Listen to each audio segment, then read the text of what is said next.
জানো, একটা মেয়ের জীবন বিয়ের আগেও সহজ না, কিন্তু বিয়ের পর যদি তার স্বামীটা ভালো মানুষ না হয় তাহলে সেই মেয়েটার জীবনের প্রতিটা দিন যুদ্ধ হয়ে যায়। বিয়ের দিন সবাই বলে মেয়ে আজ থেকে নতুন জীবন শুরু করলো, কিন্তু কেউ জানে না কত মেয়ের সেই নতুন জীবনটাই আসলে নীরব কারাগার হয়ে দাঁড়ায়। একটা মেয়ে তার বাবার বাড়ি ছেড়ে যায় স্বপ্ন নিয়ে, মায়া নিয়ে, বিশ্বাস নিয়ে, ভাবতে থাকে একজন মানুষ থাকবে যে তাকে বুঝবে, আগলে রাখবে, ভালোবাসবে।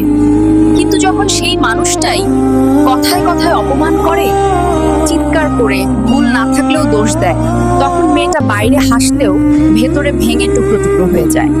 সবচেয়ে কষ্টের কি জানো? যখন সারাদিন সংসারের সব কাজ করার পরেও সে শোনে তুমি কিছুই পারো না। এই কথাগুলো একটা মেয়ের আত্মসম্মানকে প্রতিদিন একটু একটু করে মেরে ফেলে। এটাই হয়তো মেয়েদের জীবন।